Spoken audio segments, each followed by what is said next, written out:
Hello students, welcome to LCS classes. और आज हम पढ़ने वाले हैं electromagnetic induction, Faraday law of electromagnetic induction. तो इलेक्ट्रोमैग्नेटिक इंडक्शन को फैराडे ने अपने दो नियम की मदद से एक्सप्लेन किया है। ठीक है, देखते हैं फैराडे का पहला नियम क्या है। Wherever magnetic flux linked with a closed circuit changes and EMF induced in the circuit। तो अगर हमारे पास कोई क्लोज सर्किट है और उस क्लोज सर्किट से जुड़ने वाला फ्लक्स जब भी चेंज होगा उसमें EMF इंड्यूस्ड हो जाएगा। ठीक है, और फैराडे का जो दूसरा नियम है ये मैथमेटिकली क्वालिटेटिवली नहीं क्वांटिटेटिवली हमें बताने वाला है कि वो जो EMF इंड्यूस्ड होगी वो कितनी होने वाली है। अब असल में तो सेकंड में देखते हैं। The induced EMF is equal to the negative rate of change of magnetic flux linked with the coil।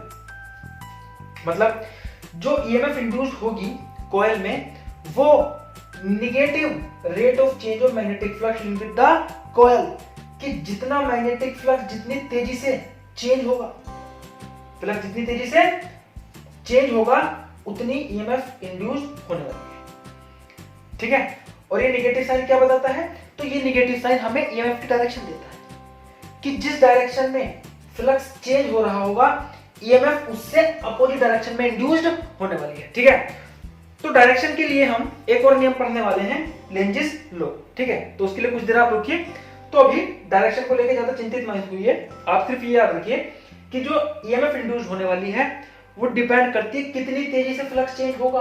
अगर आप फ्लक्स के चेंज को इंक्रीज कर दोगे, फ्लक्स के चेंज के रेट को इंक्रीज कर दोगे तो उस केस में EMF भी अधिक इंड्यूस होने वाली है। ठीक है, तो अगर हमारे पास कॉइल में n नंबर ऑफ टर्न्स हैं और हर टर्न से जो चेंज होने वाली फ्लक्स है वो कितनी है, d∅dt, तो उस केस में टोटल EMF जो लिंक्ड होने वाली है कॉइल से वो कितनी हो जाएगी? तो EMF equal to -n d∅dt। जो हमारा ये फैराडे ने लॉ दिया है, जो हमारा इंडक्शन का नियम है, वो EMF पे क्यों डिफाइन है, वो करंट पे डिफाइन क्यों नहीं है? ठीक है, तो उसको हम समझते हैं, ध्यान से देखेंगे। तो यहां पर देखो मैंने दो कॉइल ली है, एक कॉपर की और दूसरी एल्यूमिनियम की है। ठीक है, अभी देखो जो कॉपर है इसका रेजिस्टेंस मान लेते हैं कम है एल्यूमिनियम की अपेक्षा। तो अगर मैं दोनों ही कॉइल से बराबर फ्लक्स चेंज करता हूं, ठीक है, तो इससे कितनी चेंज फ्लक्स हो रही है, d∅dt, और इससे भी d∅dt। तो अगर बराबर रेट से फ्लक्स चेंज हो रही है तो दोनों में EMF भी क्या हो जाएगा, बराबर इंड्यूस हो जाएगा। तो क्या दोनों में करंट भी बराबर होगा? तो करंट का फॉर्मूला क्या है, EMF डिवाइडेड बाय रेजिस्टेंस। ठीक है, तो यहां पर क्या हो जाएगा, E/R1, और यहां पर भी क्या हो जाएगा, E/R2। ठीक है, तो इस केस में आप देख सकते हो न्यूमरेटर दोनों में सेम है, और रेजिस्टेंस क्योंकि इसमें ज्यादा है, एल्यूमिनियम का रेजिस्टेंस ज्यादा है, तो करंट की वैल्यू कम हो जाएगी। क्यों? क्योंकि रेजिस्टेंस डिनोमिनेटर है, तो रेजिस्टेंस के बढ़ने से इसमें करंट कम हो जाएगा। ठीक है,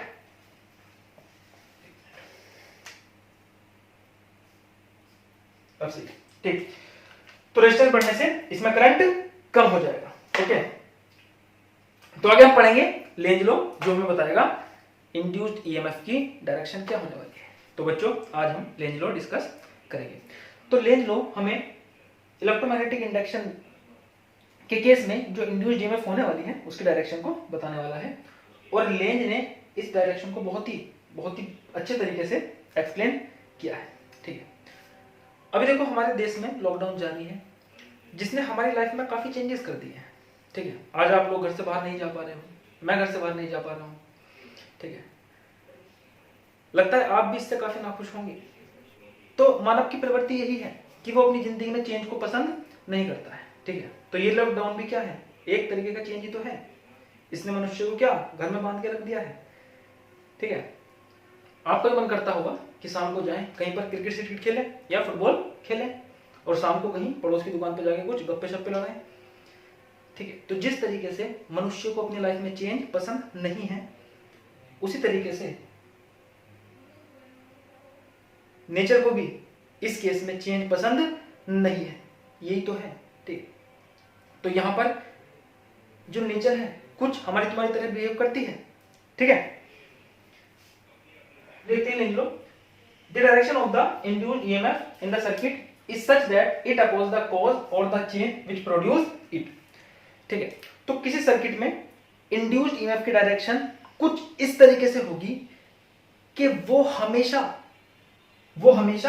उस कारण का विरोध करेगा जिसने उसको पैदा किया है। याद रखेंगे, इंड्यूस्ड ईएमएफ की डायरेक्शन कुछ इस तरीके से होगी कि इंड्यूस्ड ईएमएफ हमेशा उस कारण का विरोध करेगा जिसने उसको पैदा किया है। ठीक है, या इसको दूसरे शब्द में कह सकते हैं, अगर देखो किसी सर्किट में ईएमएफ इंड्यूस होता है तो उसमें क्या हो जाएगी, करंट पैदा हो जाएगी। तो current has direction such that it oppose the change of magnetic flux which produce it. अभी देखो इंड्यूस्ड ईएमएफ को पैदा किसने किया है, फ्लक्स के चेंज ही तो पैदा किया है। अगर मेरे पास कोई लूप है और इस लूप के अंदर से पास होने वाला मैग्नेटिक फील्ड, आप कह सकते हो इससे जुड़ने वाला फ्लक्स अगर चेंज होगा तभी तो इसमें ईएमएफ इंड्यूस होती है। ये हमने भी पढ़ा था पिछले वीडियो में, है ना। तो उस केस में जो इंड्यूस्ड ईएमएफ की डायरेक्शन होती है वो कुछ इस तरीके से होती है कि वो इस फ्लक्स के चेंज का क्या करती है, विरोध करती है। आया समझ में? नहीं आया? अब आ जाएगा। कुछ एग्जांपल की मदद से इसको देखते हैं, ध्यान से देखेंगे। तो सिर्फ डायरेक्शन को समझने के लिए मैंने यहाँ पर कुछ एग्जांपल लिखे हैं और आज हम सिर्फ ये जानेंगे कि भाई इंड्यूस्ड ईएमएफ तो होगा, उसकी डायरेक्शन क्या होगी, और आज हम सिर्फ ये जानेंगे कि इंड्यूस्ड ईएमएफ की डायरेक्शन कैसे पता करते हैं। ठीक, तो ध्यान से देखेंगे। पहला केस देखते हैं। ये हमारे पास एक करंट कैरिंग लूप है, ये इस तरीके से रखा हुआ है। मेरे पास एक मैग्नेट है, ये मैग्नेट का नॉर्थ पोल है और ये साउथ पोल है। अभी देखो जब ये मैग्नेट रुकी हुई है तो उस केस में इसके नॉर्थ पोल से जितना मैग्नेटिक फील्ड लिंक हो रहा है इस लूप से, इस लूप के एरिया से जितना मैग्नेटिक फील्ड लिंक हो रहा है वो कांस्टेंट है। जैसे मैं इस कॉइल को नीचे की तरफ मूव करता हूं, जैसे मैं इस कॉइल को नीचे की तरफ मूव करता हूं तो अंदर की तरफ, लूप के अंदर की तरफ जाने वाला मैग्नेटिक फील्ड क्या हो रहा है, इंक्रीज हो रहा है। भाई नॉर्थ पोल अगर इसके पास आ रहा है लूप के, तो मैग्नेटिक फील्ड लाइन पोल के पास तो पास होती है, तो अधिक मैग्नेटिक फील्ड इसके अंदर से गुजरेगा, ज्यादा मैग्नेटिक फील्ड लाइन इस लूप के एरिया के अंदर से गुजरने वाली है, मतलब अधिक फ्लक्स इससे लिंक होने वाला है, फ्लक्स इंक्रीज हो रहा है। तो अगर मैं इस मैग्नेट को नीचे की तरफ मूव करता हूं तो ये मैग्नेट में इंड्यूस्ड ईएमएफ कुछ इस तरीके से होती है ताकि ये मैग्नेट नीचे ना आए। ठीक है, अब ये तो एक लूप है, तो लूप इस मैग्नेट के नीचे आने का विरोध कैसे कर सकता है, बताओ। लूप इस मैग्नेट के नीचे आने का विरोध कैसे कर सकता है, अपना कुछ मैग्नेटिक फील्ड बना के। भाई मैग्नेटिक फील्ड को अगर विरोध करना है, रिपेल करना है, तो इसको भी मैग्नेटिक फील्ड बनाना पड़ेगा। तो लूप में मैग्नेटिक फील्ड कैसे बनता है, करंट के बहने से। तो अगर मैं मैग्नेट को नीचे मूव करता हूं तो लूप में करंट कुछ इस तरीके से बहता है ताकि वो ऊपर की तरफ क्या बना ले, अपना नॉर्थ पोल बना ले। आई बात समझ में? तो पहले वाले केस में देखते हैं कि जब हम मैग्नेट को नीचे की तरफ ले जा रहे थे तो लूप के अंदर जाने वाली मैग्नेटिक फील्ड लाइन इंक्रीज हो रही थी, तो लूप में करंट कुछ ऐसे बहेगा ताकि अपना पोल ऊपर की तरफ बना ले। ठीक है, तो लूप में अगर करंट ऐसे बहेगा तो थंब की डायरेक्शन क्या देगी, मैग्नेटिक फील्ड की डायरेक्शन, तो ये अपना मैग्नेटिक फील्ड ऊपर की तरफ बना लेगा। आई बात समझ में? तो जब आप मैग्नेट को नीचे मूव करेंगे तो लूप में ऐसे करंट बहना शुरू हो जाता है ताकि अपना मैग्नेटिक फील्ड ऊपर की तरफ बना ले, ताकि ये अपना नॉर्थ पोल ऊपर बना ले, साउथ पोल नीचे बना ले, और इस नॉर्थ पोल के पास आने का क्या करे, विरोध करे। ठीक है, तो नेचर को भी ह्यूमन की तरह इस केस में चेंज नहीं मांगता है। ठीक है, इसके बाद सेकंड केस देखते हैं। सेकंड केस, अगर मैं इस मैग्नेट को ऊपर की तरफ मूव करूं तो, ठीक है, तो अगर मैं इस मैग्नेट को ऊपर की तरफ मूव करूं तो आप देख सकते हो नॉर्थ पोल दूर जा रहा है, या अंदर जाने वाली, देखो अंदर जाने वाली मैग्नेटिक फील्ड लाइन क्या हो जाएंगी, कम हो जाएंगी, पोल दूर होगा। तो जब ये नॉर्थ पोल दूर जा रहा है तो ये क्या चाहता है, लूप चाहता है मेरे अंदर से फ्लक्स चेंज नहीं होना चाहिए, तो ये अपना मैग्नेटिक फील्ड कुछ इस तरीके से बनाता है ताकि नॉर्थ पोल दूर ना जाए। तो उस केस में इसमें इलेक्ट्रॉन ऐसे बहना, इसके अंदर जो इंड्यूस्ड ईएमएफ कुछ इस तरीके से होगी ताकि करंट इसमें कुछ इस तरीके से बहे, ऊपर क्या बन जाए, साउथ पोल बन जाए। ठीक है, तो जब आप नॉर्थ पोल को, मैग्नेट के नॉर्थ पोल को किसी लूप से दूर ले जाते हैं तो उस केस में करंट क्या बह रही है, यहाँ पर क्लॉकवाइज बह रही है, और ऊपर साउथ पोल बना, नीचे नॉर्थ पोल बना। तो साउथ पोल नॉर्थ पोल क्या करेंगे, एक दूसरे को अट्रैक्ट करेंगे। आई बात समझ? तो जब आप मैग्नेट को नॉर्थ पोल को पास ले जाना चाहते हो तो ये इसका विरोध करने के लिए नॉर्थ पोल डेवलप कर लेता है। जब आप नॉर्थ पोल को दूर ले जाना चाहते हो तो करंट कुछ इस तरीके से बहता है, इंड्यूस्ड ईएमएफ कुछ इस तरीके से पैदा होती है ताकि करंट ऐसा बहे कि ऊपर साउथ पोल बन जाए, नीचे नॉर्थ पोल बन जाए। ठीक, अब इसके बाद सेकंड केस देखते हैं। यहाँ पर हमारे पास एक साउथ पोल है, ठीक, और साउथ पोल को हम इसकी तरफ लाना है, तो साउथ पोल का जो मैग्नेटिक फील्ड होगा वो बाहर की तरफ होगा, और जब इसकी तरफ जाएगा तो बाहर की तरफ आने वाला मैग्नेटिक फील्ड क्या हो रहा है, इंक्रीज हो रहा है। ठीक है, ऊपर की तरफ आने वाला मैग्नेटिक फील्ड इंक्रीज हो रहा है क्योंकि साउथ पोल पास जा रहा है, आई बात समझ में? पोल के पास मैग्नेटिक फील्ड लाइन अधिक होती है तो इससे जुड़ने वाला फ्लक्स भी बढ़ जाएगा, ऊपर की तरफ जाने वाला फील्ड। तो उस केस में ये कुछ इस तरीके से बिहेव करेगा ताकि साउथ पोल पास ना आए। तो इसमें करंट की डायरेक्शन कैसी होने वाली है? ये डायरेक्शन होने वाली है, ताकि नीचे क्या बने, थंब की डायरेक्शन क्या देगी, नॉर्थ पोल, और ऊपर साउथ पोल इसका विरोध करता है। इसी तरीके से अगर आपके पास एक लूप है और आपने मैग्नेट का साउथ पोल इसको ऊपर की तरफ ले जाएंगे तो इसमें करंट कुछ ऐसा बहेगा ताकि ऊपर नॉर्थ पोल बने, नीचे साउथ पोल बने। ठीक है, तो करंट की डायरेक्शन कुछ ऐसी हो जाएगी ताकि साउथ पोल इससे दूर ना जाए, ये इसको अट्रैक्ट करने की कोशिश करता है। आई बात समझ में? तो नेचर को भी मानव की तरह चेंज नहीं चाहिए। ठीक है, इसके बाद केस थर्ड देखते हैं, बहुत इंपॉर्टेंट केस है, काफी क्वेश्चन इस तरीके के आते हैं। अभी देखो वायर में इस डायरेक्शन में करंट इंक्रीज हो रही है, ठीक है, इसके ऊपर ये लूप रखा हुआ है, तो वायर में ऐसे करंट बढ़ रही है, ऊपर ये लूप रखा हुआ है, तो लूप में क्या करंट के बढ़ने से इसमें करंट पैदा हो जाएगी? तो समझते हैं इस केस को। हमने पढ़ा है जब वायर में करंट बहती है तो वो अपने आसपास सर्कुलर मैग्नेटिक फील्ड बनाता है। ठीक है, अगर करंट की डायरेक्शन ये है तो ये मैग्नेटिक फील्ड लाइंस कुछ ऐसी होंगी, मतलब यहाँ पर मैग्नेटिक फील्ड लाइंस प्लेन के अंदर जा रही होंगी और ऊपर वायर के ऊपर मैग्नेटिक फील्ड लाइन कहीं बाहर आ रही होंगी। ठीक है, तो नीचे मैग्नेटिक फील्ड लाइन अंदर की तरफ जा रही है वायर के, अगर करंट ऐसे बहेगी, और ऊपर बाहर की तरफ आ रही है।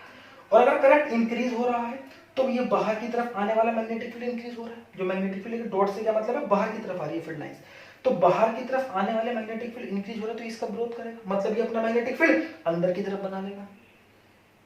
आई बात समझ में? तो उस केस में इसमें करंट ऐसे बहनी शुरू हो जाती है ताकि ये बाहर की तरफ आने वाले मैग्नेटिक फील्ड का विरोध कर सके और अपना मैग्नेटिक फील्ड अंदर, अपना नॉर्थ पोल अंदर की तरफ बना ले। आई बात समझ में? तो ऐसा करंट इसमें चालू हो जाएगी। ठीक है, तो ये है most humanistic law of nature, that is Lenz law. ठीक है, तो लेंज ने बहुत अच्छे से हमें बता दिया है कि इंड्यूस्ड ईएमएफ की डायरेक्शन क्या होने वाली है। इंड्यूस्ड ईएमएफ की डायरेक्शन वह होने वाली है ताकि कॉइल में कुछ इस तरीके से करंट बहे, वो अपने अंदर से गुजरने वाले फ्लक्स का विरोध करे। ओके, तो लेंज लॉ में हमने पढ़ा कि जब हम किसी मैग्नेट को किसी लूप की तरफ ले जाते हैं तो उस केस में लूप से जुड़ने वाली फ्लक्स क्या हो रही है, चेंज हो रही है और लूप में करंट बहना शुरू हो जाता है। तो अगर इसमें करंट बह रहा है मतलब इसके अंदर कुछ एनर्जी का सोर्स होगा। ईएमएफ इंड्यूस हो रहा मतलब क्या है, कोई एनर्जी का सोर्स है जो इस करंट को बहा रहा है। तो एनर्जी आ कहां से रही है? क्या नेचर फ्री में आपको एनर्जी दे रही है? तो नहीं, वास्तव में ये एनर्जी आप ही पैदा कर रहे हैं। कैसे, वो जानते हैं। ठीक है, तो लेंज लॉ सीधा सीधा क्या है, a law of conservation of energy. तो ये law of conservation of energy को फॉलो करता है। देखते हैं किस तरीके से। अगर मेरे पास एक मैग्नेट है और मैं इस मैग्नेट को आगे की तरफ इस तरफ मूव करता हूं, ठीक है, तो इसका इस डायरेक्शन में मैग्नेटिक फील्ड जो इंक्रीज हो रहा है। ठीक है, तो क्योंकि नॉर्थ पोल इस लूप के करीब जा रहा है तो उस केस में लूप में करंट कुछ इस तरीके से बहेगी, ईएमएफ कुछ इस तरीके से इंड्यूस होगी ताकि ये लूप क्या करे, इस मैग्नेट के आने का विरोध करे। ठीक है, तो लूप में ये करंट ऐसे बहनी शुरू हो जाएगी और लूप अपना नॉर्थ पोल इधर बना लेगा, इधर साउथ पोल बनेगा। अगर आप ध्यान से देखें, जब आप मैग्नेट को इस तरफ मूव कर रहे होते हैं उस समय इसमें करंट बहती है और एक नॉर्थ पोल यहाँ पे तो डेवलप हो जाता है, जिससे ये क्या करती है, नॉर्थ पोल क्या करती है, एक दूसरे में रिपल्शन का फोर्स लगाएंगी। क्यों? क्योंकि ये क्या करती है, फ्लक्स के चेंज होने का विरोध करती है। तो जब आप इसको मूव करते हो उस केस में ये लूप इस पर इस डायरेक्शन में क्या लगा रहा है, एक मैग्नेटिक फोर्स लगा रहा है। ठीक है, तो आपको इस फोर्स के अगेंस्ट इसको कंटिन्यूअसली आगे मूव करने के लिए क्या करना पड़ेगा, कुछ वर्क करना पड़ेगा। आपको भी इतना ही फोर्स इधर लगाना पड़ेगा ताकि ये मैग्नेट आगे मूव करती रहे। आई बात समझ में? तो यहाँ कोई जादू वादू नहीं हो रहा। आप जब इसको मूव करते हो तो आप इस मैग्नेटिक फोर्स के अगेंस्ट क्या करते हो, वर्क करते हो। ठीक है, और वही वर्क इसमें करंट बन के दौड़ रहा है। जैसे ही आप इसको मूव करना बंद कर दोगे इसमें करंट बंद हो जाता है क्योंकि आपने काम करना बंद कर दिया। आई बात समझ में? तो जब आप मैग्नेट को मूव करते हो तभी इसमें ईएमएफ इंड्यूस होता है और ये इस पर अपोजिट डायरेक्शन में क्या लगाती है, फोर्स लगाती है। और जब आप इसको आगे मूव करते रहते हो और जब आप इसको आगे मूव करोगे उस केस में आपको इस मैग्नेटिक फोर्स के अगेंस्ट क्या करना पड़ेगा, वर्क करना पड़ेगा। और वही वर्क है जो इसमें करंट को दौड़ा रहा है। बड़ा कुछ पढ़ ले। ठीक है, तो देखते हैं, work has to be done to move the magnet against this opposing force. ये फोर्स डेवलप हो गया इंड्यूस्ड ईएमएफ के कारण, इसके अगेंस्ट आपको मैग्नेट को मूव करने के लिए क्या करना पड़ेगा, वर्क करना पड़ेगा। और जो आप वर्क करते हो वही इसमें ईएमएफ को इंड्यूस करता है और वही अपोजिंग फोर्स, और उसी से अपोजिंग फोर्स डेवलप होती है। ठीक है, तो this work appear as electrical energy in the form of induced current. ठीक है, जितना आप कार्य इसको मूव करने में करोगे उतनी एनर्जी इसके अंदर पैदा होगी और इसमें करंट बहेगा। ठीक है, तो simply Lenz law is a consequence of law of conservation of energy. तो law of conservation of energy का नतीजा है लेंज लॉ।